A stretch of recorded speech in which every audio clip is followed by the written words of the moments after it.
Mein Thema heute, vom Gift befreit, so helfen wir unserem Körper, Toxine sicher loszuwerden. Und dabei ist vor allem die Thematik der Sicherheit ist hier entscheidend, weil es gibt viele Themen, viele Referenten, viele Bücher, viele Theorien, viele Anwendungen, viele Produkte, die uns versprechen, Toxine auszuleiten, zu entgiften. Und oftmals sind diese Dinge etwas zu kurz gedacht. Das heißt, nicht zu Ende gedacht. Und ich möchte Ihnen heute einiges an Fakten aufzeigen, wie ich das in meiner Praxis versuche umzusetzen, mit dem Einschluss, dass natürlich der Mensch, der Patient, immer auch mitmachen kann. Und wir werden einiges über die generelle Idee der Entgiftung unserer Körper anschauen. Wir werden schauen, woher die Giftstoffe kommen. Auch da sind oftmals falsche Vorstellungen da, dass man bei uns hierzulande sagt, ja, aber wir leben doch in Europa, wir leben in der Schweiz, in Deutschland, da machen wir so viel für den Umweltschutz. Heute haben wir ja viel weniger Abgase als früher noch. Das stimmt zum einen. Die LKWs, die rauchen vielleicht heute nicht mehr schwarz aus dem Auspuff. Und trotzdem haben wir heute eine Vielzahl an Giftstoffen, die halt trotzdem ihre Probleme verursachen. Und da werden wir ein bisschen hinschauen, wo kommen denn die Giftstoffe überhaupt her. Dann werden wir schauen, die Rolle von Darm und Leber in dieser Entgiftungsthematik und natürlich auch Lösungen, wie wir unser System auf möglichst natürliche Weise unterstützen können, diese Giftstoffe loszuwerden. Zunächst einmal die Fragestellung der Entgiftung. Wie funktioniert Entgiftung überhaupt? Und das gilt für uns sowie auch für andere Lebewesen. Und da habe ich diese Folie vorbereitet, auch mit der Waage. Wir haben gestern schon einmal die Waage gesehen. Und da steht ein Satz: Alles, was dem Körper zugeführt wird, erfährt eine Biotransformation. Und das ist ein modernes Wort. Man muss ja nicht immer von Giften und Entgiften sprechen. Das tönt irgendwie oft auch ein bisschen morbide mit der Zeit.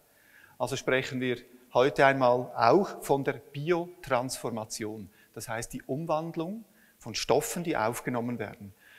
Und das ist wichtig, dass wir das erkennen. Alles, was zugeführt wird, auch Nahrungsmittel, auch Heilmittel, sogar homöopathische Mittel, die auch Stoffe enthalten, die unsere Organe aufnehmen. Die Nanopartikel zum Beispiel, die werden aufgenommen und müssen an einem gewissen Punkt auch den Körper wieder verlassen können.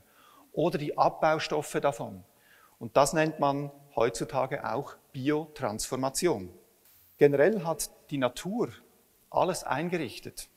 Das heißt, wir haben verschiedene Möglichkeiten, diese Abfuhr zu unterstützen. Und natürlich, Licht ist die Quelle des Lebens, die Sonne ist unsere Quelle des Lebens. Elektromagnetische Strahlung ordnet überhaupt erst, wie wir das gestern sehr schön gesehen haben von Dennis Ulrich, dass hier ordnende Kraft da ist. Sauerstoff haben wir selber erfahren durch die Atemübungen, wie wichtig das ist und dass es einem buchstäblich wieder aufstellen kann. Unsere Zellen brauchen diesen Sauerstoff. Natürlich brauchen wir Wasser, um überhaupt spülen zu können. Wäsche waschen nur mit Seife geht nicht. Es braucht auch das Wasser, um den Dreck aus der Wäsche rauszuspülen. Und dann brauchen wir natürlich eine gute Organtätigkeit. Ganz klar, wenn hier die Niere oder die Leber oder der Darm eingeschränkt sind, haben wir Schwierigkeiten, die Giftstoffe loszuwerden. Und dann haben wir zum Beispiel auch Bakterien in unserem Körper. Wir haben Dutzende Mal mehr Bakterien als Körperzellen, idealerweise.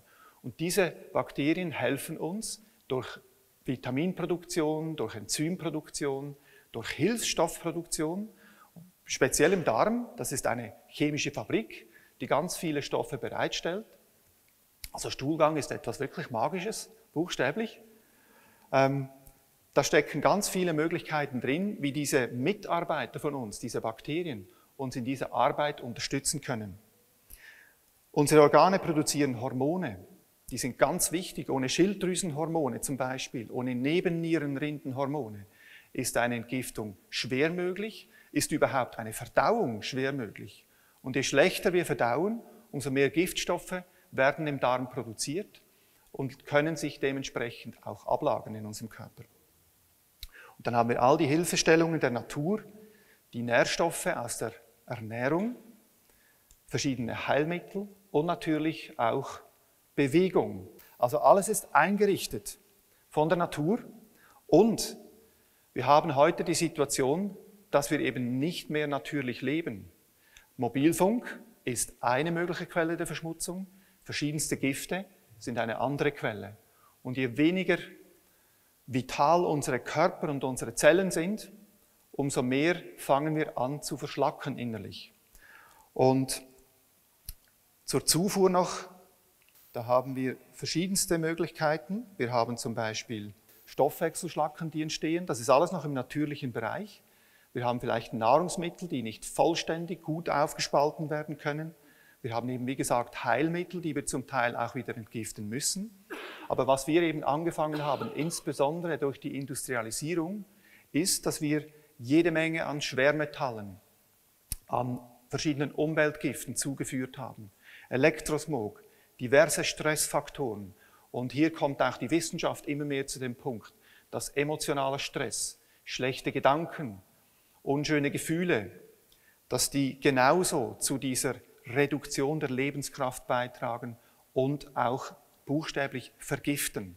Giftige Gedanken, schlechte Gefühle, das ist etwas, was unseren Körper höchst belasten kann und im Endeffekt eben auch uns die Vitalität wegnimmt.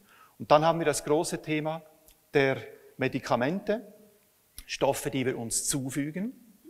Und gerade vorne wegzunehmen, Kosmetika sind genauso Medikamente. Weil alles, was wir in unseren Körper hineingeben, wird aufgenommen. Was wir auf die Haut streichen, wird genauso resorbiert. Und an und für sich müssten Sie, wenn Sie ein Kosmetika anwenden auf die Haut, bereit sein, dieses zu essen gleichzeitig. Dann wäre es bestimmt ein gutes kosmetisches Mittel, das gut verträglich ist. Aber wir müssen realisieren, dass unsere Haut ein Resorptionsorgan ist, das viele Giftstoffe aufnehmen kann. Und auch hier müssen wir das zu Ende denken, was wir aufnehmen in irgendeiner Form oder benutzen, ob das Heilmittel, Kosmetika, Medikamente sind, Hilfsmittel, die werden irgendwann, sollten die wieder ausgeschieden werden können und sind dann aber immer noch im System drin. Also hier geht es darum, dass wir diese Balance wiederherstellen. Und in vielerlei Hinsicht ist heute diese Balance nicht mehr gegeben, insbesondere auch, weil die Faktoren für die Abfuhr nicht mehr wirklich da sind. Unsere Nahrung ist oft einfach verarmt an Inhaltsstoffen, an Enzymen. Und vielleicht ist unsere Nahrung zu schwer oder zu wenig vital. Und da können wir zu wenig Aktivität und Kraft davon beziehen, um auch wirklich entgiften zu können. Das sind mal die Grundlagen. Eine weitere Grundlage ist, die ich immer wieder sehe in meiner Praxis, nicht alle Körper sind gleich. Wir haben wirklich Körper, die sind zum Teil sehr stark, die können ganz viel tragen, die können ganz viel aushalten, sinnbildlich vielleicht der Gorilla. Ja. Und dann gibt es aber auch Körper, die sind eigentlich riesig groß, sind aber vielleicht höchst sensibel und die Seele, wo drin steckt, ist vielleicht noch eine kleine Seele. Das kann sein. Also es gibt hier alle möglichen Varianten und da geht es oft darum, in der täglichen Praxis zuerst einmal herauszufinden, wer ist denn da überhaupt versteckt? Ist das der Tiger, der Elefant, das Reh, die Antilope oder ist da wirklich ein starker Löwe drin? Und welche Seele steckt da in diesem Körper? Weil da ist ein enges Zusammenspiel von diesen verschiedenen Faktoren und die bestimmen letztendlich auch, wie eine Entgiftung vor sich gehen kann. Und wenn man dann erst sieht, wenn was schief geht in der Entgiftung oder etwas zu viel wird, wenn man das erst dann sieht, dann ist es halt so, aber dann muss man entsprechend darauf reagieren können und das auch wissen. Auch die Wissenschaft erkennt heute, dass es bei uns gute Entgifter gibt, die sehr schnell entgiften, die können auch jede Menge an Giftstoffen aufnehmen, die Medikamente wunderbar vertragen, ohne Nebenwirkungen zu haben. Und da gibt es andere, die mit einem Drittel der verordneten Dosierung bereits schon Mühe haben und ebenso auch entsprechend auf Giftstoffe entsprechend reagieren. Also auch hier gut schauen, wie reagiere ich auf Anwendungen, die ich mache und die ich durchführen will. Und dann haben wir jede Menge Angebote heutzutage. Detox, Entgiftung ist allgegenwärtig. In jedem Gesundheitsmagazin, aber auch in Fachjournalen werden immer wieder Produkte beworben, immer wieder Entgiftungskuren angeboten. Und ich habe hier einfach ein bisschen was zusammengestellt, was ich oft lese. Wie entgiftest du in 10 Tagen mit Saft XY? Mit dem Tee Z? Mit dem Nahrungsmittel A? Oder beginne jetzt eine 30-Tage-Entgiftungs-Challenge.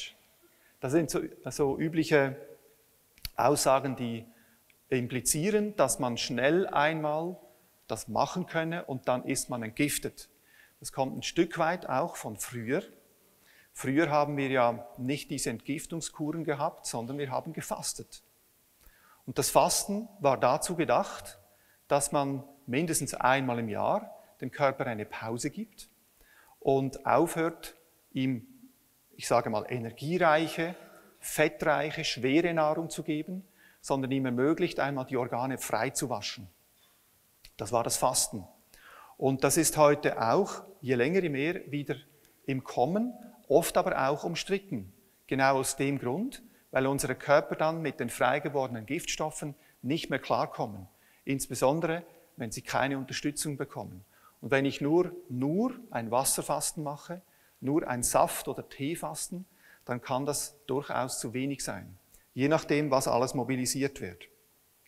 In der Wissenschaft und Medizin herrscht immer noch die Fragestellung, ja, gibt es denn überhaupt Toxine? Gibt es Gifte? Es gibt Mediziner, die sagen, ja, die Giftstoffe sind da, die werden aufgenommen, aber unsere Körper können das ja entgiften. Und wenn wir nicht gerade von akuten Vergiftungen sprechen, wenn jemand die Putzmittelflasche versehentlich ausgetrunken hat oder wenn jemand mehr oder weniger absichtlich eine ganze Schmerzmittelpackung geleert hat oder wenn vielleicht früher ein Thermometer, ein Quecksilberthermometer kaputt gegangen ist und wir Quecksilberdämpfe eingeatmet haben. Dort spricht man von akuten Vergiftungen, die sind lebensgefährlich. Bei den chronischen Belastungen, Giftstoffbelastungen, da ist man sich nicht so ganz einig in der Wissenschaft und in der Medizin, wobei das auch langsam anfängt, sich zu öffnen, sage ich mal. Die Weltgesundheitsorganisation zum Beispiel spricht davon, offiziell, dass 80% der chronischen Erkrankungen auf diesem Planeten der Menschen zusammenhängen mit chronischen Toxinbelastungen. Und wir wissen, obwohl solche Giftstoffe sehr schwierig zu messen sind im Körper, dass ungefähr 400 bis 800 Giftstoffe im Blut der Menschen gemessen werden können. Obwohl das, was im Blut ist, noch lange nicht das ist, was wirklich im Körper ist. Das, was im Blut ist das, was heute mobil ist, was unterwegs ist im Blut. Das, was im Gewebe und den Organen abgelagert ist, das bleibt meistens versteckt. Also dürfte diese Zahl von 400 bis 800 Giftstoffen eher schmal angesetzt sein. Gleichzeitig wissen wir, dass wir in der Industrialisierungszeit ungefähr 100.000 verschiedene Chemikalien in die Umwelt gebracht haben. Und ja, natürlich, es gibt Grenzwerte. Das ist bei der Mobilfunkstrahlung auch so. Es gibt Grenzwerte. Es gibt für Giftstoffe auch Grenzwerte. Nur frage ich dann häufig meine Patienten, was glauben Sie? Wer hat die Grenzwerte festgelegt? Mit welchen Kriterien? Und hat jemand dabei bedacht, dass sie gleichzeitig zu Quecksilber, wie wir sehen in der Analyse, auch Bleirückstände im Körper haben, dass gleichzeitig Kosmetikarückstände da sind? Jetzt haben Sie über 10 Jahre Schmerzmittel genommen. Was denken Sie, was ist zurückgeblieben in Ihrem Körper? Und über die Nahrung, die Sie täglich aufnehmen, über das Wasser zum Beispiel, die Giftstoffe, die da mit einfließen. Und was passiert mit diesem Mix, mit diesem Zaubertrank, der da hergestellt wird? Was passiert, wenn das anfängt, sich zusammenzumischen und anfängt zu blubbern? So wie bei Asterix im Zaubertrankkessel. Was passiert da? Ja? Und diese Überlegung wird oft nicht gemacht. Es wird generell in der Wissenschaft immer geschaut, was können wir zu der Quelle, zu dem Stoff, zu der Strahlungsquelle sagen und versucht dann das Ganze zu reduzieren auf dieses eine Ding. Und gerade in der Thematik der Entgiftung müssen wir anfangen, viel größer zu denken, dass wir wirklich eingebunden sind in etwas, in einen großen Lebensraum. Wir sitzen alle im selben Boot und das macht nicht vor uns Halt. Was wir durchaus wissen, auch in der Medizin, ist, dass wir zum Beispiel hier solche Schlackenbildungen kennen. Wenn Säuren oder Gifte im Körper liegen bleiben, werden die sehr oft mit Mineralstoffen zusammen gebunden, quasi neutralisiert und werden zu einem Neutralsalz. Und das ist dann schon ein etwas größeres Molekül, das oft auch schwer ausgeschieden werden kann. Und wenn das nicht mehr ausgeschieden werden kann, bleibt es irgendwo liegen, ob das in einem Organ oder in einem Bindegewebe oder Fettgewebe ist, und muss oft mit Wasser und mit Fett quasi eingepackt, neutralisiert werden, damit es keinen Schaden anrichtet, keinen weiteren Schaden. Und dort bleibt es eben oft im Gewebe liegen. Und vielleicht haben Sie schon einmal diese etwas unangenehme Erfahrung gemacht, dass der Masseur Ihnen eine Bindegewebsbehandlung verabreicht hat und Sie festgestellt haben, dass da jeder Zentimeter der Haut wehtut, wenn man die ein bisschen durchknetet und ein bisschen durchrollt. Und dann wissen wir, da geht es in der Regel um solche Ablagerungen, die es zwar bis zur Haut geschafft haben, aber nicht darüber hinaus. Und die können sich buchstäblich anlagern und fühlen sich dann entsprechend auch schmerzhaft an. Und wenn das ein-, zweimal richtig durchgearbeitet ist, kann es sein, dass man nachher auch entsprechende Entgiftungsbeschwerden hat. Vielleicht schläft man mal schlecht, es könnte eventuell Kopfweh geben, es könnte auch mal Schleim aus der Lunge abgehustet werden oder je nachdem vielleicht auch die Urinfarbe sich verändern. Die Dinge werden dann in Bewegung gebracht und ausgeschieden. Das wäre also bereits eine Lösungsmöglichkeit, dass man auch das Bindegewebe äußerlich einmal durcharbeitet. In die Organe hinein kommen wir nicht so gut, aber äußerlich können wir das machen. Und etwas, was auch bekannt ist das hier. Sie sehen hier einen Gewebeschnitt eines Kieferknochens. Und da hat es schwarze Punkte drin. Und diese schwarzen Punkte, das sind Quecksilberablagerungen. Sie wissen vielleicht, einige von Ihnen haben das miterlebt, vielleicht auch noch immer inkorporiert. Amalgamfüllungen zum Beispiel, die aus Quecksilber, aus Silber, aus Zinn, aus Kupfer angemischt sind. Die haben die Tendenz, dass sie Quecksilber und andere Metalle verdampfen. Und es kann auch sein, dass innerlich von der Füllung etwas durch die Wurzelkanäle durchrinnt und sich dann im Kieferknochen ablagert. Und das ist eine etwas unangenehme Geschichte. Wenn wir es da nämlich haben im Kieferknochen, ist es schwierig, das wieder zu entfernen, außer durch Operationen. Das weiß man, dass das stattfindet und muss das dann wirklich zum Teil chirurgisch auch entfernen, weil diese Giftstoffe, die bleiben dann trotzdem nicht da abgelagert, die fangen wirklich auch weiter an zu streuen und sind natürlich, da der Knochen durchblutet ist, auch immer dabei wieder ausgewaschen und weiter transportiert zu werden. Das ist einfach ein Beispiel aus der Praxis, wie so etwas aussehen kann.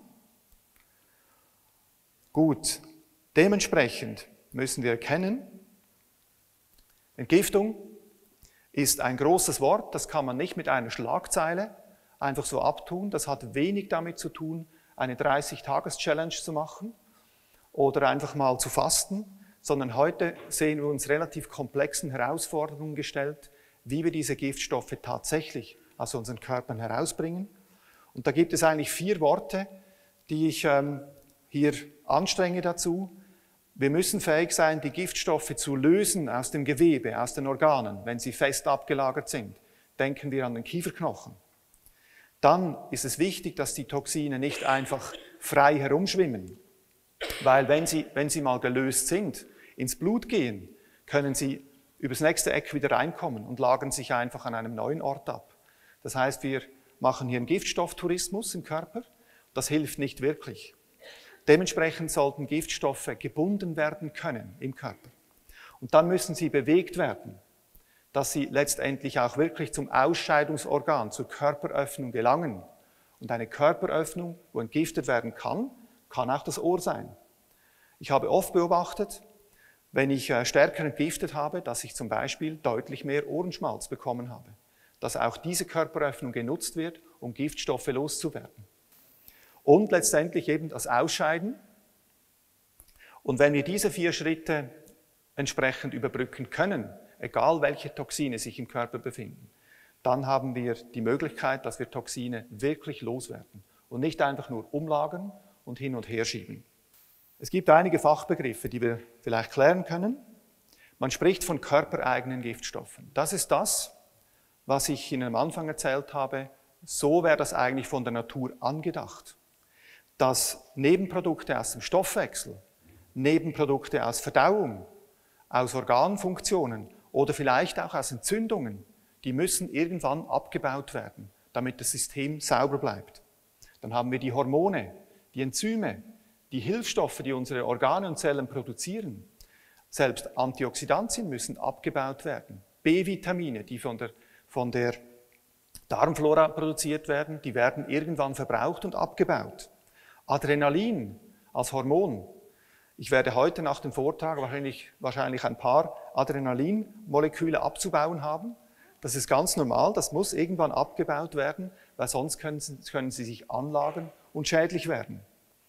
Dann der große Bereich der sogenannten exogenen, also der zugeführten Toxine. Das ist das, was uns heute eben besonders beschäftigt. Die allgemeine Umweltverschmutzung. Ich komme nachher zu einigen Fakten dazu. Dann die Schwermetalle, die wirklich von, man kann sagen, allen Gremien heute als großes Problem erkannt werden. Pestizide, Tabak, Nikotin, alle Stoffe, die zugeführt werden, in diesem Fall über die Lunge, aber genauso in unserem Körper landen. Verschiedene Bakterien und Pilzgifte. Wenn unser Darm mit Pilzen belastet ist, die scheiden tagtäglich Giftstoffe aus, die müssen entsorgt werden. Und dann könnten wir ins Unendliche gehen. Wir haben Kosmetika, Medikamente schon angesprochen. Baugifte. Ich bin froh, dass wir morgen ein Referat bekommen werden über das natürliche Bauen, weil da liegt so viel drin.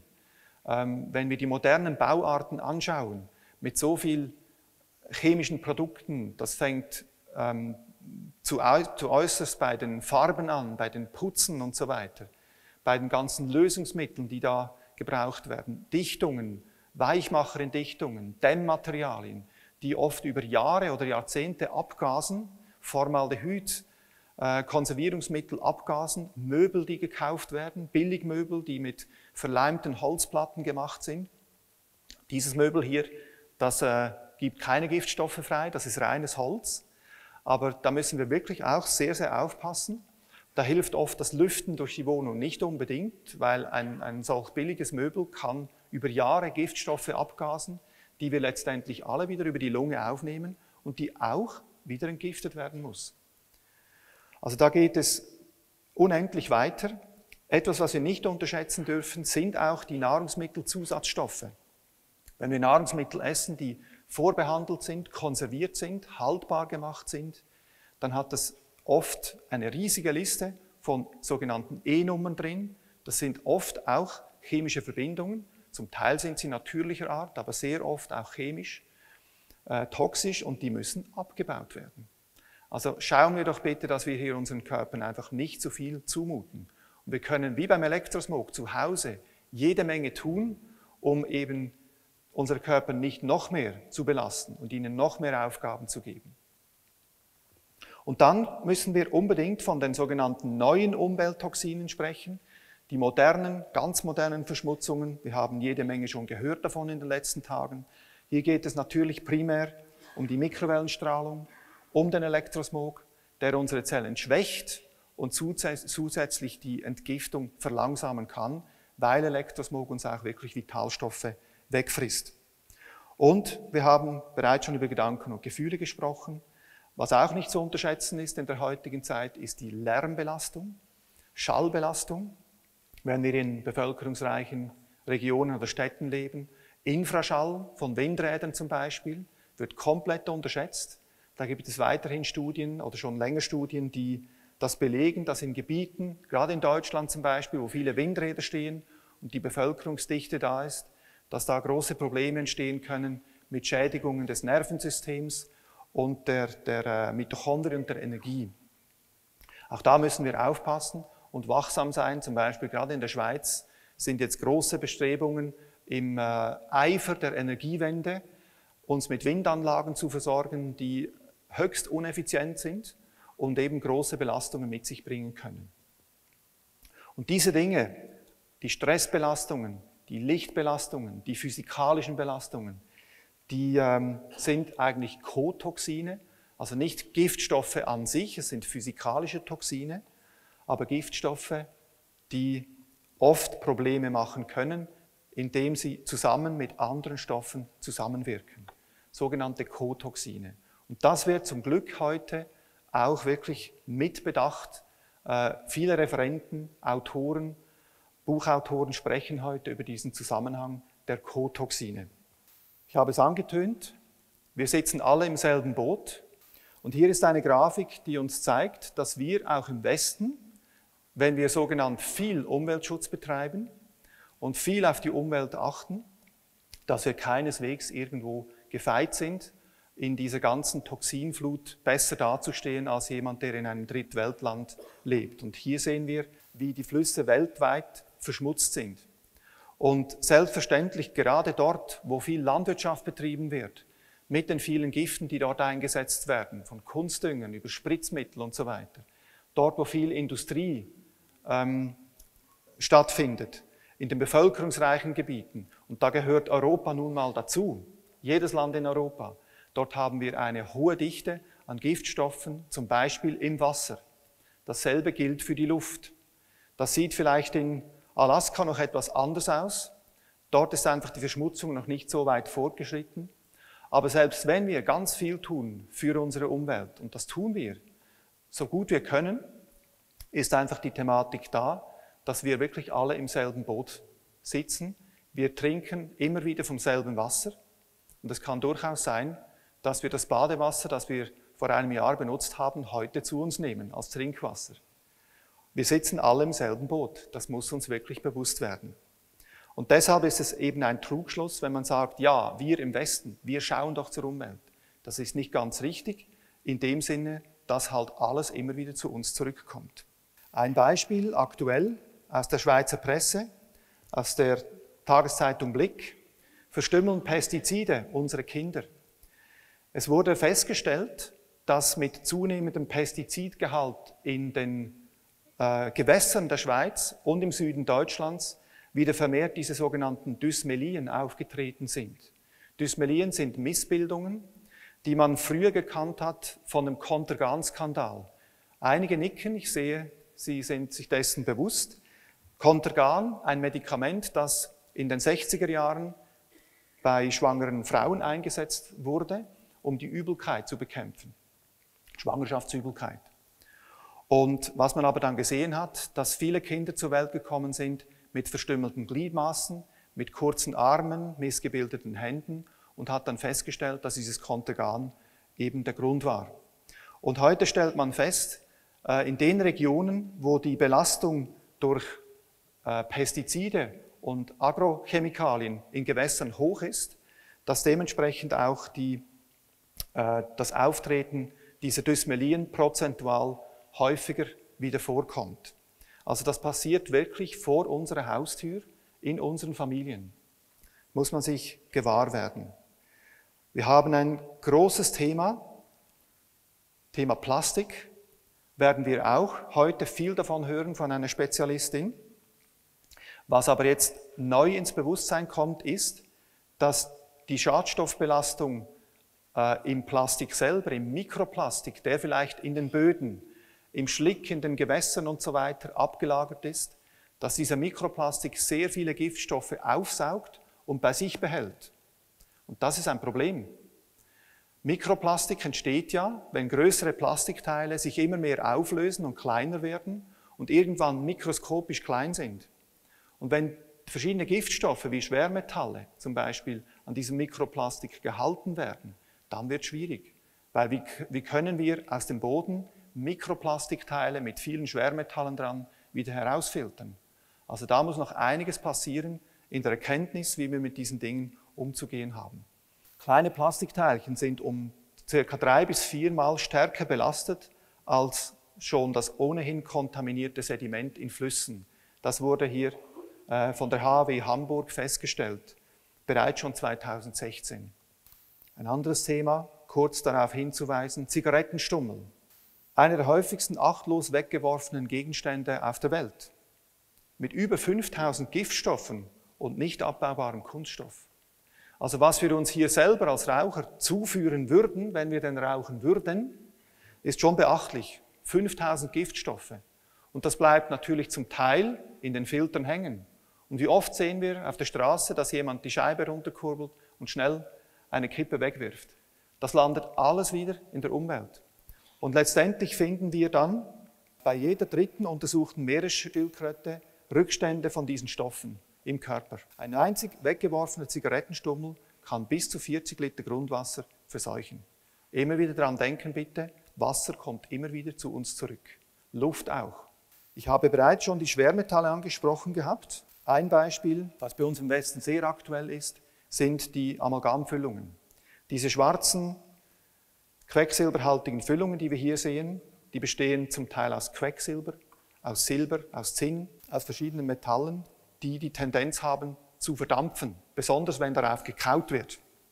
Es gibt auch Tests, wo man Kaugummis, die Probanden länger im Mund gehabt haben, getestet hat auf Schwermetalle. Die haben nachher jede Menge Quecksilber enthalten, die gekauten Kaugummis. Also bei jedem Kauvorgang werden hier Metallmoleküle freigesetzt.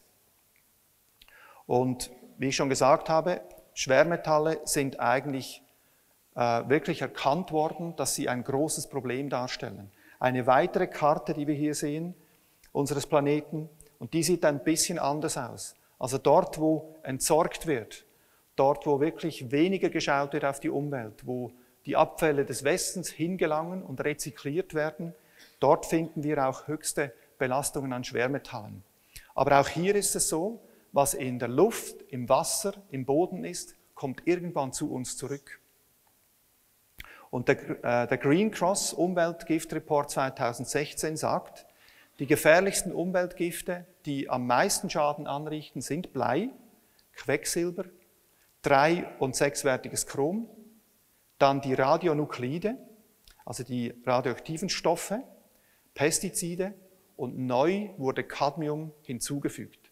Da sind wir fast rein bei den Schwermetallen angelangt. Ich möchte Ihnen jetzt ein paar Beispiele zeigen aus meiner Praxis, wo ich selber gestaunt habe, was in diesen Körpern alles zu finden ist. Ich fange an mit einem Bild einer Haaranalyse eines 10-jährigen Mädchens. Und Sie sehen hier die beiden obersten Balken, die ich hier eingekreist habe. Hier haben wir den Balken für Silber und hier für Aluminium. Und weiter unten sehen wir noch einen sehr hohen Balken für Kupfer. Jetzt meine Frage, wie kann es sein, dass ein 10-jähriges Mädchen bereits solch hohe Metallbelastungen hat? Wo kommt das her? Wir wissen, dass wir im Nabelschnurblut von schwangeren Müttern bereits schon bis 200 Umweltgifte testen können. Das macht vor unseren Kindern, von unseren Säuglingen nicht Halt. Es kann sein, dass es dann beim Stillen weitergeht. Die Muttermilch ist auch eine Entgiftungsmöglichkeit unserer Körper. Und wir wissen, dass in der Schwangerschaft der weibliche Körper ganz stark entgiftet durch die hormonelle Umstellung. Also landen diese Giftstoffe wirklich auch schon bei uns, vielleicht schon im Mutterleib oder später beim Stillen. Und ich habe schon den Fall gehabt, dass ich wirklich einer Mutter sagen musste, bitte hören Sie auf zu stillen. Ihr Kind verträgt nicht die Muttermilch nicht, sondern die Giftstoffe, die darin sind. Diese Frau hatte wirklich praktisch alle Zähne gefüllt mit Amalgam und sie waren mit dem kleinen Kind eine Woche unterwegs in einem Wohnmobil, ein neues Wohnmobil, und sie hat wirklich gesagt, ja, da drin hat so toxisch-chemisch gerochen, die ganzen Möbel haben da Formaldehyd abgegast und so weiter. Und von dem Moment an hatte das kleine Kind nicht nur Verdauungsbeschwerden, sondern dann massivste Hautbeschwerden.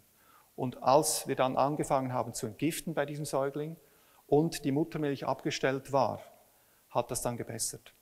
Das ist eine unschöne Geschichte, aber manchmal muss man zu solch unbeliebten Maßnahmen greifen. In diesem Fall hier, bei dieser Patientin, war es so, dass sie plötzlich einen starken Abfall der schulischen Leistungen gespürt hat, ein starker emotionaler Rückzug stattgefunden hat und mit ein paar Wochen der intensiven Entgiftung hat sich das komplett wieder gedreht und sie war eigentlich besser beieinander als vorher. Hier haben wir ein klassisches Bild, eine Patientin mit Jahrgang 1949. Ihre Beschwerden waren Energieprobleme, Richtung Burnout, Darmprobleme, Herz-Kreislauf-Probleme. Und sie hatte eben ohne Entgiftung und ungeschützt ihre Amalgamfüllungen sanieren lassen. Also rausgebohrt und ersetzt, was eine gute Idee ist, aber eben alles zur rechten Zeit und am richtigen Ort. Und hier sehen wir, wie die Silber- und Quecksilberwerte im Bindegewebe gemessen deutlich in die Höhe geschossen sind. Also hier muss entgiftet werden, damit diese Metalle, zumindest diese, wieder aus dem Körper rauskommen. Dann ein weiteres Bild. Hier haben wir etwas anderes gemacht. Hier haben wir Schwermetalle mobilisiert aus dem Körper und dann im Urin gemessen, wie viel ausgeschieden wird.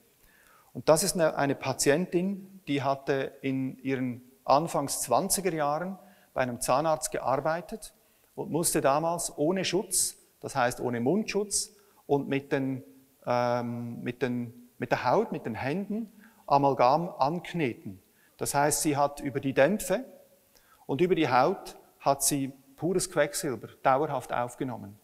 Und sie ist, über kurz oder lang ist sie sehr krank geworden und konnte eigentlich gar nicht mehr arbeiten. Viele Beschwerden, Schmerzzustände, Darmprobleme, neurologische Störungen, Energiemangel, Hypersensibilität, fehlende Belastbarkeit. Und wir haben bei ihr gesehen, wo wir diese Mobilisation gemacht haben der Schwermetalle, dass hier massive Mengen an Quecksilber ausgeschieden worden sind. Zusätzlich Nickel dazu, aber das Quecksilber, das war schon ganz sportlich.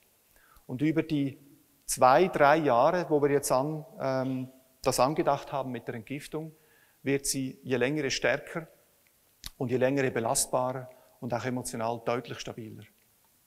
Hier haben wir stark erhöhte Bleiwerte, das ist hier zu sehen, sehr stark erhöhte Bleiwerte.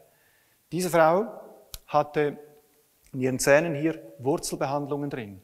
Und wir gehen heute davon aus, dass diese mit Blei belastet waren, diese Wurzelbehandlung. Weil sie hat nämlich, dort wo die Zahnwurzeln drin waren, hat sie blaue, violette Striche bekommen. Und das deutet immer auf eine Bleibelastung hin.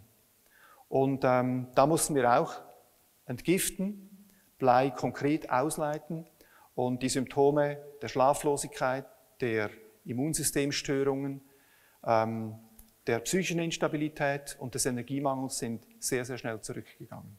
Nebenbei musste sie auch ihr Arbeitspensum etwas reduzieren, was sinnvoll gewesen ist. Ja, wir beschäftigen uns mit dem Darm. Der Darm spielt eine ganz wichtige Rolle der Entgiftung, weil dort sollten wir sinnvollerweise jeden Tag mindestens einmal Giftstoffe loswerden. Wenn das nicht passiert, haben wir meistens eine Vergiftung aus dem Darm in den Körper. Und gerade Giftstoffe, die aus dem Körper ausgeleitet werden sollten, wenn die zu hoch konzentriert sind, können die im Darm einiges an Problemen anrichten. Weil wir haben hier im Darm Mikroorganismen, Bakterien, auch Pilze und verschiedenste Organismen, die hier leben, die uns wirklich helfen zu entgiften. Aber wenn die zu stark überladen werden mit Umweltgiften, dann haben die selber wieder ein Problem und fangen an abzusterben. Und mit der Zeit ist es sogar so, dass zum Beispiel auch die Darmschleimhaut hier entzündet werden kann und auch durchlässig wird. Dann sprechen wir von diesem durchlässigen Darm oder vom Leaky Gut Syndrom. Und alles, was da hindurch sickert, also nicht sauber herausgefiltert wird, finden wir später wieder im Blut. Und das geht zunächst wieder zur Leber zurück. Die Leber, die die Giftstoffe ausgeschieden hat, zum Darm geleitet hat, wird später wieder davon kontaminiert. Und dort sprechen wir dann von diesem sogenannten enterohepatischen Kreislauf, der dann immer wieder von vorne anfängt. Deshalb sind Leber und Darm ganz zentral in dieser Entgiftung. Und vielleicht haben Sie das gewusst, früher hatten wir ja in Desinfektionsmitteln, zum Beispiel Merfen, hatten wir Quecksilber und Silber drin. Warum? Die sind antibakteriell. Heute macht man das nicht mehr.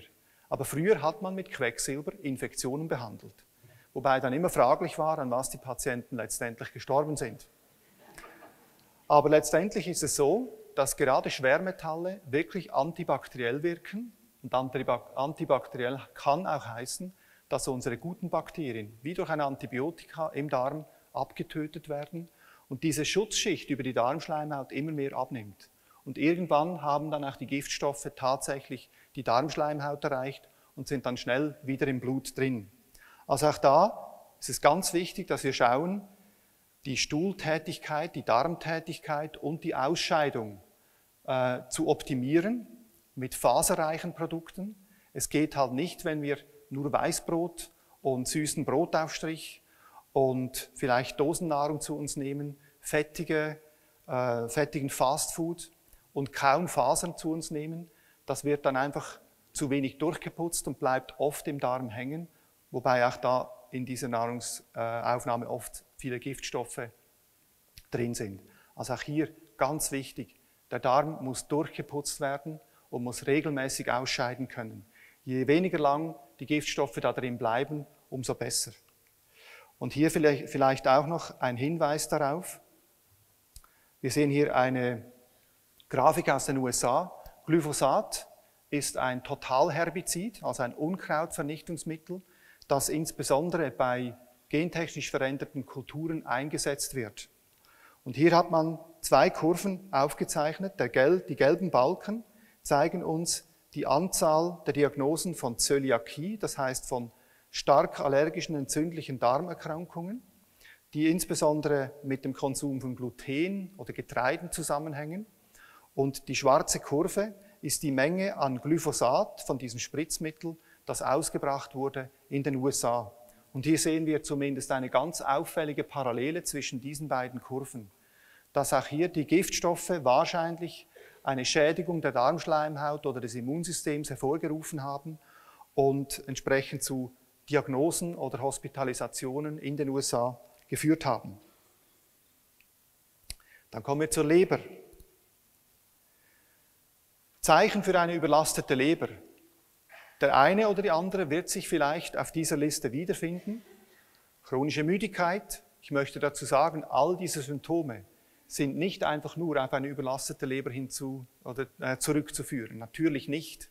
Aber wenn sich das häuft und verschiedene Symptome bekannt sind, dann müssen wir davon ausgehen, dass die Leber insbesondere eine Rolle spielt dabei. Schwitzen, Schlafstörungen, insbesondere zwischen 11 und 3 Uhr morgens, wenn man unruhig schläft, wenn man aufwacht. Am Morgen mit Gehirnnebel aufwacht, das Gefühl hat, man hätte nicht geschlafen und man lebe unter einer Glocke. Dann besonders starker Körpergeruch, in der Regel etwas beißender Körpergeruch, schlechter Atem, ganz verschiedene Hauterkrankungen, auch Muskel- und Gelenkschmerzen. Oft sind Gelenke und Muskeln der Ablagerungsort für Giftstoffe, die von der Leber zurückgestaut werden.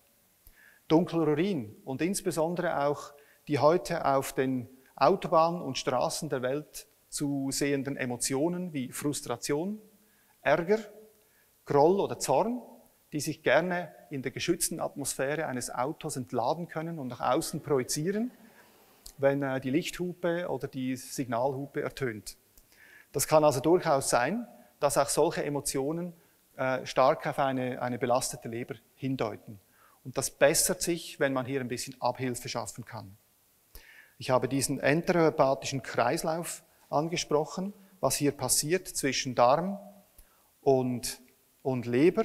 Giftstoffe, die von der Leber ausgeschieden oder ausgefiltert werden, die können von der Leber nicht einfach direkt weggeschoben werden, sondern die werden primär über die Verdauungssäfte, die die Leber produziert, werden die mitgeschickt, quasi mit eingepackt und wandern dann über den Dünndarm in den Dickdarm und sollten hier ausgeschieden werden können.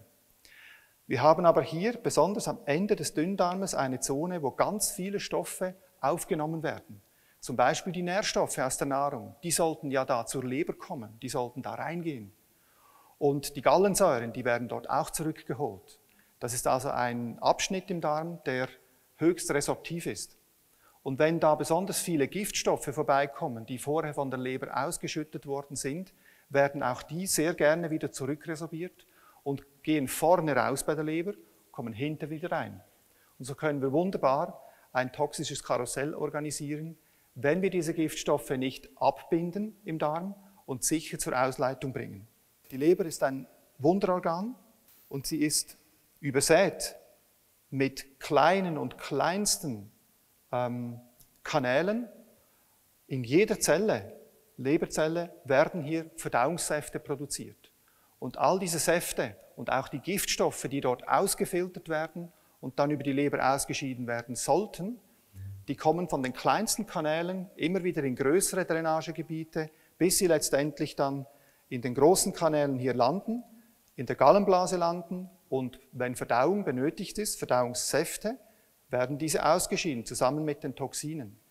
Jetzt kann es aber sein, wenn eine Leber über Jahre und Jahrzehnte überlastet ist, dass diese ganzen Gänge buchstäblich zugehen, zugemüllt sind. Und ich habe hier das Bild eingefügt einer verkalkten Wasserröhre. Es ist wirklich oft so, dass diese Gänge mit Gallengrieß, mit Lebergrieß, mit Schleimsubstanzen zugemacht sind und dass dieser Fluss in diesem Leber-Galle-System gar nicht mehr stattfindet. Und dann können wir natürlich nicht mehr von Entgiftung sprechen, sondern nur noch von der Verwaltung der Giftstoffe. Die werden dann eben zum Teil zurückbehalten in der Leber oder wieder zurückgeschoben in den Körper, wo sie dann entsprechend an Organen und in Geweben Schwierigkeiten verursachen können. Und eine Möglichkeit, diesen ganzen Fluss am Laufen zu halten, sind zum Beispiel Bitterstoffe. Nicht sehr beliebt bei den Konsumenten. In der Nahrung hat man Bitterstoffe, könnte sagen, weggezüchtet. Chicorée-Salat schmeckt heute süß und nicht mehr bitter. Grapefruits sind heute schon fast ein Dessert. Früher war das sehr bitter. Ja? Bitterstoffe sind fast aus unserer Ernährung verschwunden. Und ich möchte Ihnen hier ein Produkt vorstellen, das Heidelberger 7 Kräuterpulver. Es ist nicht ein Produkt, das man so am Markt kaufen kann. Es gibt viele Hersteller, die das produzieren in Form von Pulver oder von Tinkturen. Da gibt es in Deutschland einige Hersteller, die diese Rezeptur verwenden, in der Schweiz ebenfalls. Das wird weltweit benutzt. Und dieser Kräuterkundige Bertrand Heidelberger hat selber viele gesundheitliche Beschwerden gehabt und hat angefangen mit Kräutern zu experimentieren und ist am Ende auf diese Rezeptur mit diesen 7 Kräutern gekommen. Und da sind zum Beispiel ganz bittere Sachen drin, wie der Wermut oder die Schafgarbe. Schafgarbe bringt Blut und Lymphe in Bewegung. Also wenn Sie irgendwo Stauungen haben im Körper, versuchen Sie es mal mit Schafgarbe. Kümmel, Fenchel, das sind Kräuter, die die Verdauung harmonisieren, die antibakteriell wirken. Und so hat er gesehen, oder das beschrieben, gesagt, es heilt die kranken Speichel- und Schilddrüsen, reinigt den Magen und die Nieren von dem gefährlichen Schleim und sorgt dafür, dass die tägliche Nahrung richtig und naturgemäß verarbeitet wird, sodass es eben täglich frisches, reines, gesundes Blut gibt. Das ist das Ziel, dass durch Verdauung und Aufnahme von Stoffen frisches, gesundes Blut entsteht und dass die Schlacken weitergeführt werden können. Es befördert den Stuhlgang und zerstört den Schleim, der die Stoffwechselkrankheit, das Bruchleiden, die Hämorrhoiden, den Krebs, die Augenkrankheit, das Blindwerden und andere Krankheiten erzeugt. Wenn man das liest, könnte man meinen, das wäre jetzt das Allerheilmittel und es braucht nur noch das. Es ist ein Puzzleteil in verschiedenen Möglichkeiten, die wir haben, aber den Fluss der Säfte im Körper, des Blutes und der Lymphe, die Säfte in der Leber, die Möglichkeit der Ausscheidung über die Niere, über die Haut, über den Magen, den anzuregen, das kann man wunderbar tun mit dem Heidelberger Kräuterpulver. Und ich arbeite sehr viel und erfolgreich damit in meiner Praxis. Gehen Sie in die Literatur. Es gibt auch dieses Buch, das 7 Kräutererbe, zu kaufen am Handel. Haben wir nicht hier auf dem Büchertisch. Und wie gesagt, verschiedene Erzeugnisse, die mit dieser 7 Kräuter Rezeptur arbeiten. Eine wunderbare Sache, wobei ich wirklich am ehesten das Pulver empfehle, Da muss man schauen, wie man das einnehmen kann. Es ist wirklich sehr, sehr bitter, aber sehr, sehr mit hohem Potenzial. Vielleicht haben Sie auch schon solche Bilder gesehen. Das sind alles Ausscheidungen, die direkt aus der Leber kommen, nach solchen sogenannten Leberreinigungen. Das hier hat nichts mit Leberentgiftung zu tun, sondern hier werden erst einmal die Lebersteine und das Lebergrieß aus den Gängen herausbefördert, damit später dann die Entgiftung der Leberzellen überhaupt stattfinden kann. Aber wenn der Gang verstopft ist, kann auch nichts weiteres rausgehen. Und das ist recht imposant, wenn man das selber einmal macht, wenn man dann sieht, was da aus der Leber alles rauskommt. Das sind wirklich buchstäblich größere, kleine, verschiedenfarbige, harte, weiche Steine. Sie sehen hier einige Beispiele in verschiedenen Größen und Farben. Wenn man das mehrfach macht, wird mit der Zeit das viel weniger. Es kann sein, dass irgendwann keine solchen Steine oder Klumpen mehr kommen, sondern nur noch Schleim. Gewisse Autoren sprechen darüber, dass sogar Parasiten ausgeschieden werden aus der Leber und dass da wirklich die Gänge frei gewaschen werden. Und dann kann die Entgiftung beginnen. Das heißt aber, wenn wir das unvorbereitet tun, kann es schon mal sein, dass die Entgiftung des Körpers nicht mehr mitkommt. Das habe ich selber erlebt, darum sage ich das auch. Bitte gehen Sie mit dem etwas vorsichtig um. Ich habe gedacht, im jugendlichen Leichtsinn, das könnte ich alles verschmerzen, habe das schnell mal gemacht, in einer stressigen Woche, habe mich nicht gut vorbereitet, eigentlich gar nicht, muss ich zugeben, und habe das Gefühl gehabt, wenn dann die Steine draußen sind, sei alles gut. Das war auch gut so, ich habe mich sehr gut gefühlt, erleichtert, habe ungefähr 60 solcher Steine ausgeschieden, aber die Entgiftung, die hat nachher eingesetzt. Und dann habe ich mehrere Wochen Beschwerden gehabt, der Darm hat nicht mehr richtig mitgemacht, Müdigkeit, zum Teil Kopfschmerzen, war nicht so optimal, aber es ist gut, dass es mir passiert ist und nicht Ihnen. Darum warne ich Sie ein bisschen, gehen Sie damit bitte vorsichtig um und bereiten Sie sich gut vor auf diese Leberreinigung. Und wie geht das? Also, Sie sehen hier Leberreinigung nach Dr. Clark und nach Andreas Moritz, das sind bekannte Namen, die haben das, ich sage mal, begonnen und weitergeführt. Das sind eben die beiden Methodiken, die ich selber angewandt habe und die zum Teil nicht empfehlenswert sind, weil sie viel zu rabiat sind. Man scheidet den Stuhlgang aus dem Darm durch verschiedene Salze aus, Bittersalze, Glaubersalz. Der Darm leert sich und dann kann man mit Olivenöl, mit Grapefruitsaft oder Zitronensaft die Leber quasi auspressen. Funktioniert wunderbar, aber sehr oft ist es so, dass die Leber dann in einem Vakuum zurückbleibt, weil einfach dann viel zu viele Giftstoffe hinterherkommen und die Leber, die vorher vielleicht schon mit einem Nährstoffmangel zu kämpfen hatte, der geht es nachher nicht besser. Also kommt man eigentlich vom Regen in die Traufe. Das, was mir passiert ist. Und jetzt der Florian Sauer, das ist ein deutscher Gesundheitslehrer, der hat angefangen, dieses System aufzunehmen und zu verbessern. Und er legt sehr großen Wert darauf, dass man zum Beispiel die Darmreinigung nicht mit diesen Bittersalzen macht, sondern hier mit der Cassia fistula. Das ist eine Pflanze, die genauso die Ausscheidung aus dem Darm fördert und gleichzeitig aber auch Giftstoffe mitnimmt. Also da haben wir schon mal etwas getan für den Darm. Und er empfiehlt sehr, dass vor und nach dieser Leberreinigung intensiv Gemüsesäfte konsumiert werden und auch Gras- und oder Wildkräutersäfte. Warum?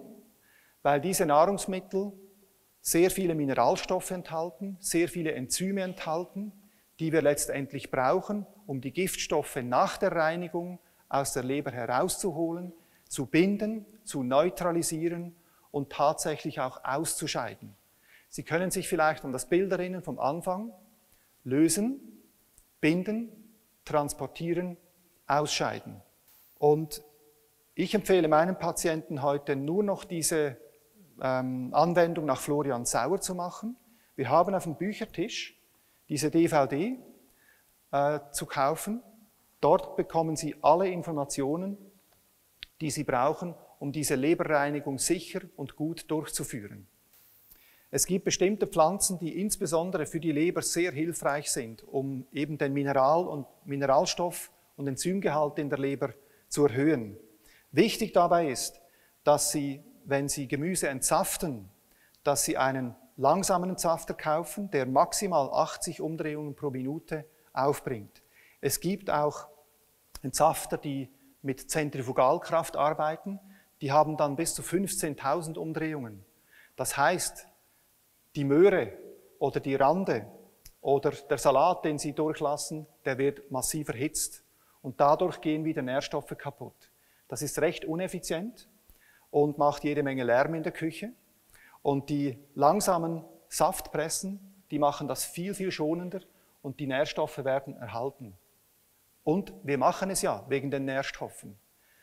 Warum essen wir nicht einfach Äpfel und Möhren und Fenchel und würzen mit Kurkuma? Warum machen wir das nicht? Weil wir diese Mengen an Nahrungsmitteln, die wir für die Entgiftung brauchen, gar nicht verdauen könnten. Wenn wir hier kistenweise Äpfel und Möhren essen, wird das schwierig für unsere Verdauung. Und wir müssen ja schauen, dass wir Aktivität in den Organismus hineinbringen, durch Enzyme, Vitamine und Mineralstoffe, die ihrerseits bei der Entgiftung helfen. Und deshalb ist es gut, wenn wir konzentrierte Nährsäfte herstellen können, die uns helfen, die Giftstoffe nachher wirklich auszuscheiden. Das heißt aber nicht, dass Sie nichts mehr essen sollten. Und auch die Faserstoffe, die in diesen Nahrungsmitteln enthalten sind, die sind sehr, sehr gut. Sie können zum Beispiel den Trester, der hinten aus der Presse herauskommt, weiterverarbeiten und auch diese Kraft der Fasern weiterhin nutzen. Aber wichtig ist, dass wir, wenn wir wirklich entgiften wollen und insbesondere zum Beispiel die Leber auf die Leberreinigung vorzubereiten, intensiv mit Säften arbeiten können. Und das ist etwas, was wir nicht als Tablette, als Flüssigkeit in irgendeiner verarbeitenden Form zu uns nehmen können, sondern wir können das beim Bauern einkaufen, im Bioladen einkaufen. Wir können sogar die Bauern damit unterstützen und ihnen ein bisschen Mut geben und unter die Arme greifen, dass sie wieder anfangen, vermehrt gesunde Produkte zu produzieren. Weil da ist es auch ganz wichtig, wenn wir einfach größere Mengen an Massenwaren einkaufen, haben wir nie die Gewissheit, woher das kommt und wie viele Giftstoffe da wieder mittransportiert werden. Deshalb ist hier, wenn wir anfangen zu entsaften, ganz wichtig, dass wir beste Qualität an Nahrungsmitteln bekommen. Wir haben zum Beispiel hier die Nummer 8, Ingwer. Das hier, ein ganz wichtiger Bestandteil, Rucola, eben Kurkumapulver, Löwenzahn, dann auch die verschiedenen Gräser. Hier können wir Gerstengras, Weizengras pressen und wenn das mal nicht vorhanden ist, können Sie gerne auch beim Bauer auf der Wiese etwas Gras mähen. Das geht auch. Am besten einfach halt dort, wo es eine extensive Wiese ist und wo der Bauer mit dem Jauchefass nicht vor 2 Tagen drüber gefahren ist. Aber das geht auch. Also diese Pflanzen und Nahrungsmittel, die enthalten wirklich viele kolloidale, verfügbare Mineralien, die unser Körper wirklich verarbeiten kann und die nicht irgendwo auch wieder Schlacken verursachen. Dann Leber- und Darmheilmittel Nummer 1. Ich gehe davon aus, dass einige von Ihnen bereits schon überflutet worden sind mit Artikeln und Büchern und YouTube-Beiträgen über Stangensellerie. Das tue ich jetzt gerade gleichwohl noch einmal mehr. Aber es ist tatsächlich so, dass ein buchstäblicher Hype entstanden ist um Sellerie und Stangensellerie und insbesondere die Säfte, die daraus gemacht werden.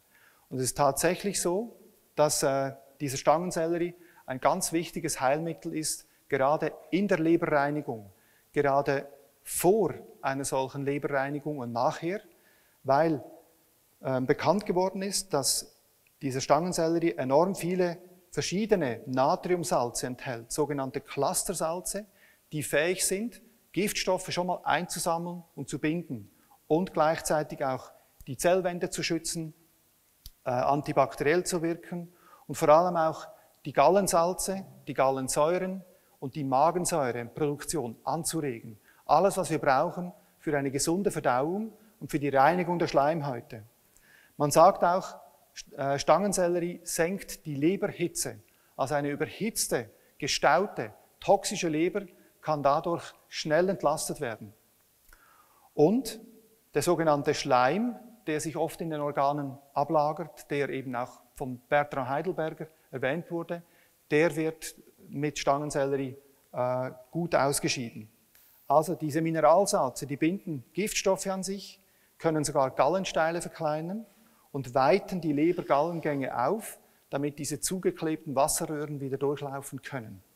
Ich habe es mal versucht, ein Glas reinen Stangensellerie zu mir zu nehmen. Ist nicht so schmackhaft. Also es macht durchaus Sinn, wenn man die weiteren Möglichkeiten, die hier drauf sind, nutzt, einen halben Apfel dazu gibt, etwas Gurke, etwas Kohl vielleicht dazu, Löwenzahn, Gräser, da wird das Ganze etwas abgemildert. Das macht durchaus Sinn. Und auch hier, vielleicht sollten Sie einmal langsam beginnen. Ich habe gemerkt, am Anfang, wo ich das gemacht habe, so ein Glas pro Tag hat gerade schon mal gereicht. Ich habe gemerkt, so die ersten Tage habe ich nicht so gut geschlafen. Die Leber hat nachts intensivst gearbeitet und am Morgen hat sich das entsprechend etwas angefühlt, so wie mit der Glocke über dem Kopf. Nach 3-4 Tagen ging das besser. Ich konnte mehr zu mir nehmen. Da wird zum Teil empfohlen, dass man bis zu 2 oder 3 Liter Saft am Tag trinkt. Aber bitte schön langsam, schön geordnet einbauen und daneben eben auch gute Nahrungsmittel zu sich nehmen, die viele Fasern und viele Nährstoffe enthalten. Bitte schauen Sie darauf, dass Sie in solchen Entgiftungsphasen nicht zu viel Getreide essen. Am besten, wenn Getreide, dann nur Hafer. Weil Hafer enthält sehr viele gute Faserstoffe, die für unseren Darm sehr zuträglich sind. Und wenn es geht, auch keine Milchprodukte. Rohmilch ist wieder etwas anderes. Rohmilch ist deutlich besser verträglich als normale Kuhmilch aus dem Tetrapack und deren Erzeugnisse. Aber wenn wir schon Schleim bekämpfen wollen und Schleim ausscheiden wollen, sollten wir nicht durch herkömmliche Kuhmilchprodukte auf der anderen Seite wieder Schleim zuführen. Also bitte nicht zu viel Getreide, deutlich weniger Milchprodukte, weniger schwere Nahrung, natürlich bitte auf Zucker achten und auch auf fettreiche Ernährung achten, dass wir nicht zu fettig essen in diesen Zeiten. Das hat schon einen blockierenden Einfluss auf die Leber. Wenn die Leber entgiften sollte und gleichzeitig viel Fett verdauen sollte, dann funktioniert das nicht so gut. Jetzt, wenn wir bei den Säften sind, gehen wir hier gerade weiter. Wildkräutersäfte. Die sind sehr grün, sehr schmackhaft, meistens sehr bitter und sie sind kostenlos. Das sind Dinge, die können wir in der Natur sammeln. Natürlich nicht unbedingt beim Autobahnbord, sondern dort, wo es eben möglichst schadstofffrei ist. Und da gibt es ganz tolle Pflanzen darunter. Das fängt bei dem Wiesengras an. Wie gesagt, Sie können hier auch mal vom Rasen etwas abmähen. Sie können irgendwo am Eck des Grundstücks ein bisschen Gras holen. Das funktioniert sehr, sehr gut. Die Mineralstoffe da drin, die sind gleichwertig wie viele andere Mineralstoffe in Pflanzen. Brennnessel ist etwas, was fast überall wächst. Spitzwegerich, sehr bitter, sehr gehaltvoll. Bärlauch, bitte auch nicht einen reinen Bärlauchsaft herauspressen. Das könnte für die Mitwelt unangenehme Nebenwirkungen haben. Natürlich Löwenzahn, Giersch oder Waldmeister oder Beifuß, Ackersenf. Im Prinzip alles, was grüne Blätter hat, kann versaftet werden. Und auch hier, wenn Sie reinen Wildkräutersaft zu sich nehmen, bitte langsam anfangen. Also nicht mit 2 bis 3 Litern, sondern mit einem kleinen Glas. Da reicht oft schon ein Schnapsglas zum Anfangen und dann kann man später schrittweise ein bisschen dazugeben. Aber ich kann Ihnen aus eigener Erfahrung sagen, die Entgiftungsleistung solcher Maßnahmen ist nicht zu unterschätzen. Also Sie sehen, hier können wir einiges tun. Dann möchte ich ganz grundlegend auf die Schwermetallentgiftung eingehen. Wir haben gesehen, Schwermetalle sind Substanzen, die sind weltweit ein erkanntes und größeres Problem. Und dort haben wir insbesondere die Fähigkeit der Schwermetalle, dass sie wirklich als Toxine, als Giftstoffe im Körper wirken und viel Schaden anrichten können. Deshalb müssen sie auch besonders sorgfältig entgiftet und ausgeleitet werden.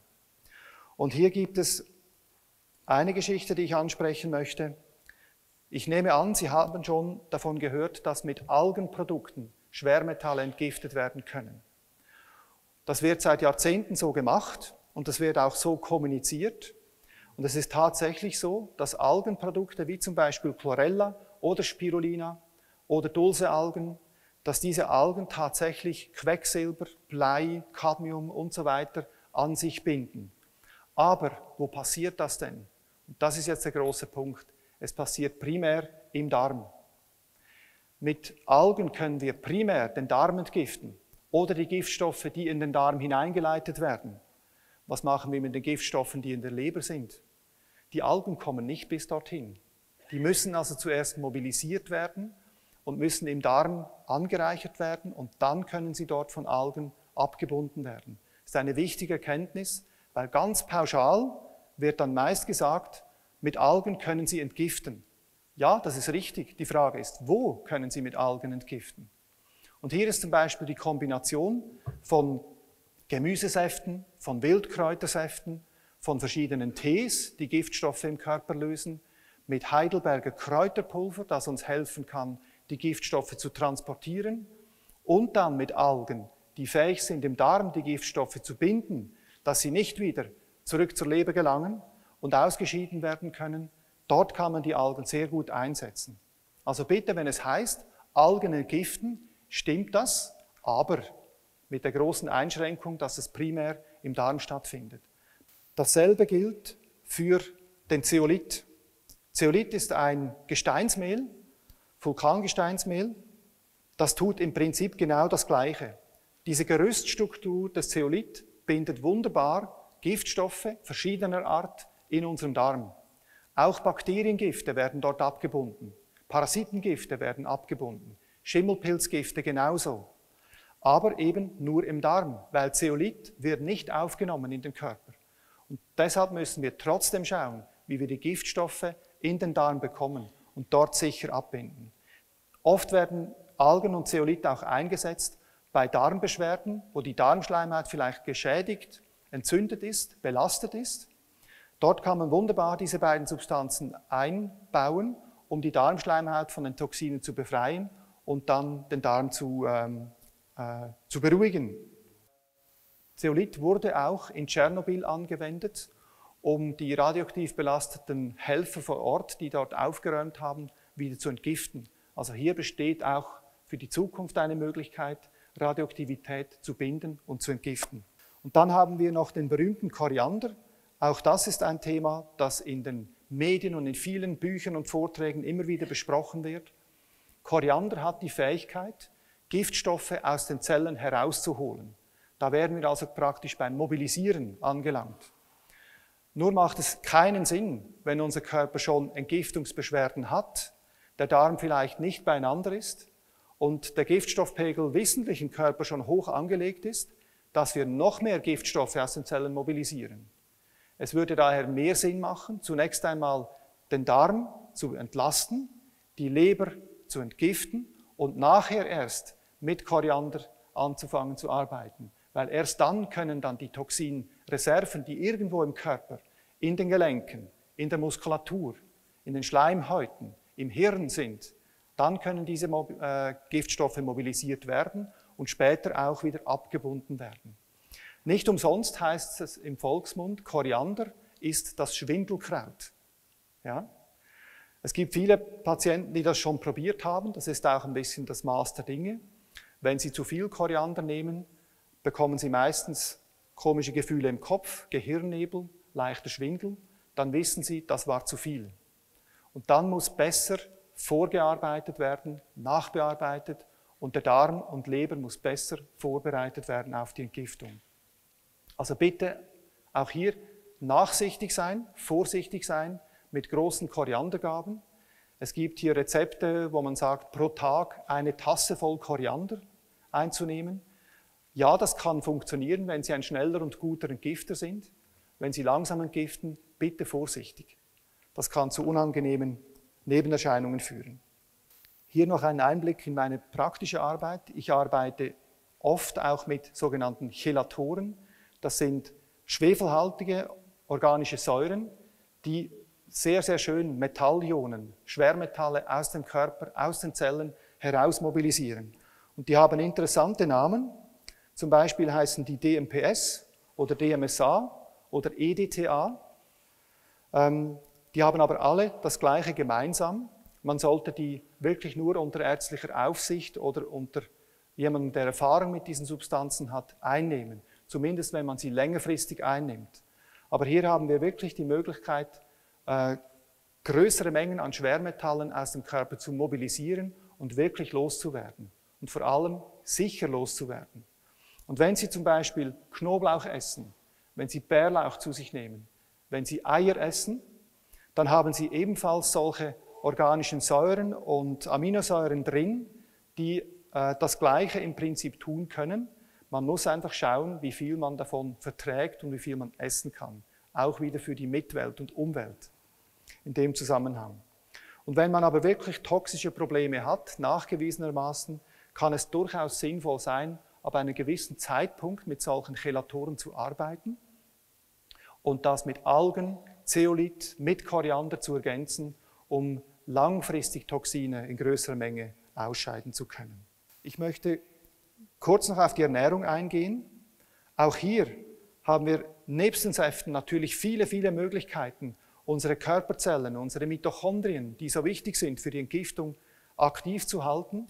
Und hier gibt es wunderbare Möglichkeiten in der Ernährung von Gemüsen, von Früchten, von Beeren, zum Teil von Tees zum Beispiel, von Kohlgewächsen, von Zwiebelgewächsen und zum Beispiel auch von Gewürzen, jede Menge an Kraft und Energie zu bekommen für unsere Zellen und für die Entgiftung.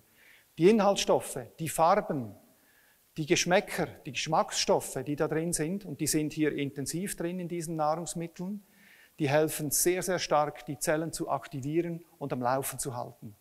Und deshalb auch hier möglichst bunt, möglichst vielfältig und möglichst natürlich essen, alles leichte Nahrung, die helfen kann, Giftstoffe zu mobilisieren und auszuscheiden.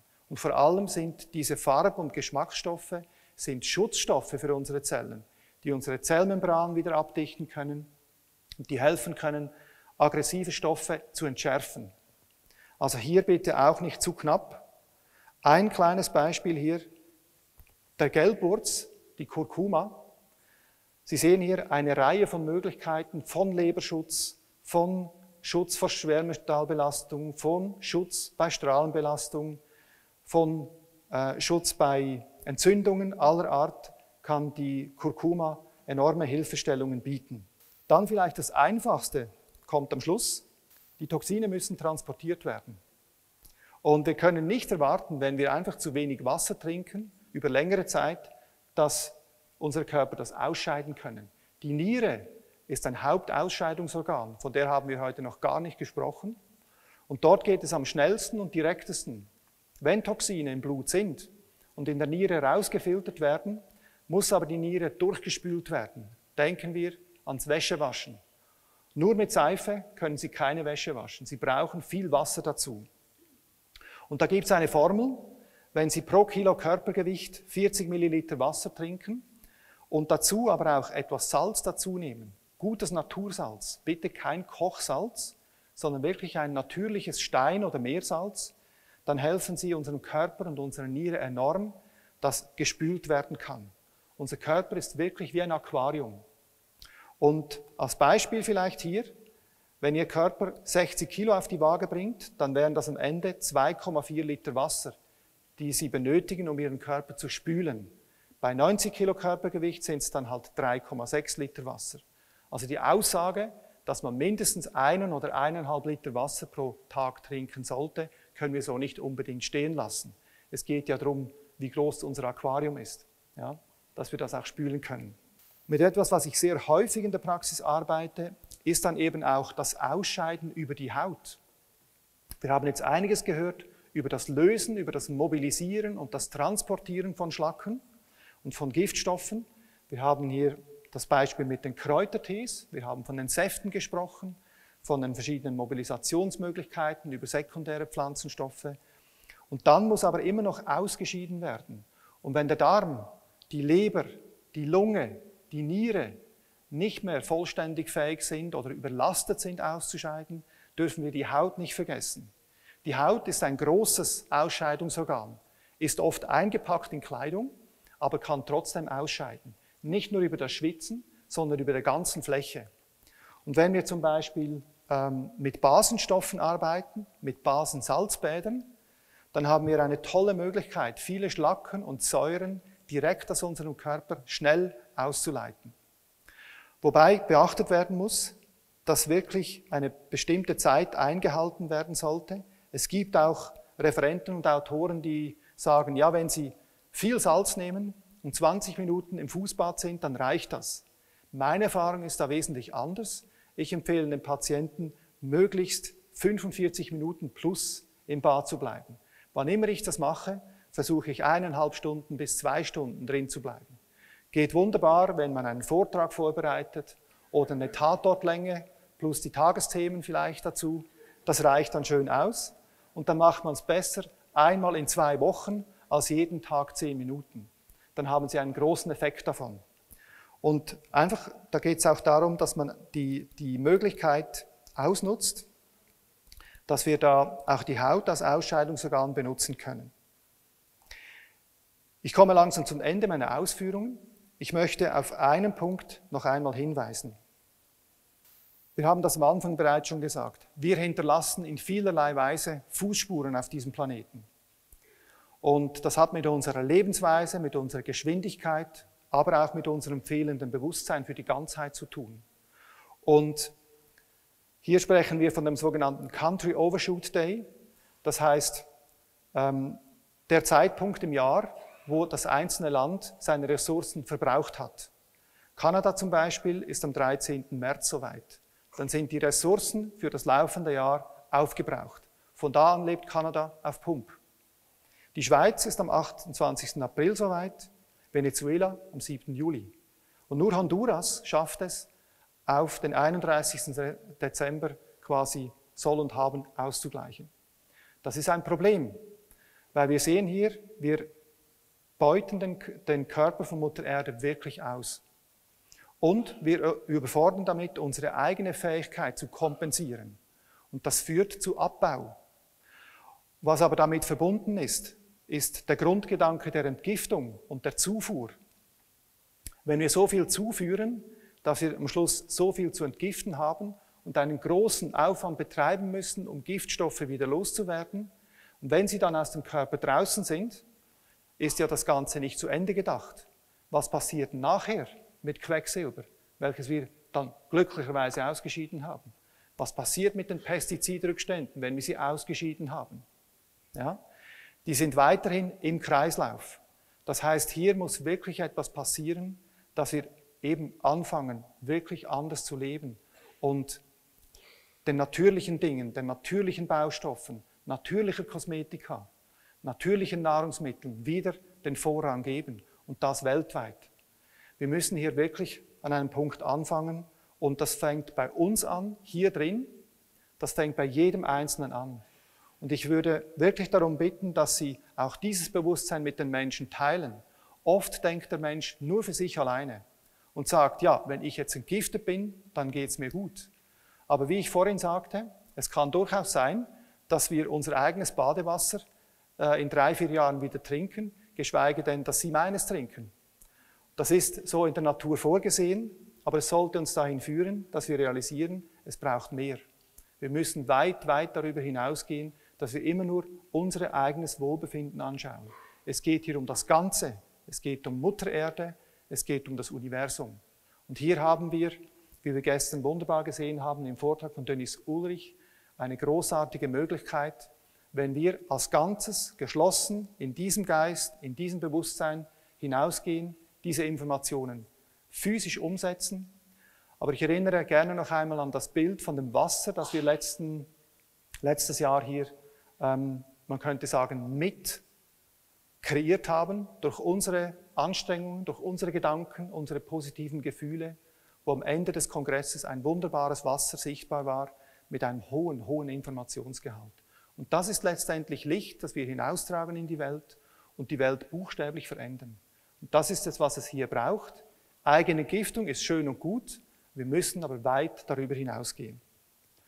Und es gibt hier diesen Grundsatz, für den auch die World Foundation for Natural Science wirklich einsteht: Das Königreich der Natur kann alle Kräuter und natürlichen Heilmittel für alle möglichen Beschwerden, Anwendungen und Gebräuche bereitstellen, und das tut es auch, die wir benötigen, um Schmerzen zu lindern, Unwohlsein zu heilen, Krankheit mit Arzneistoffen zu behandeln, Pein zu mildern und unsere Körper zu heilen.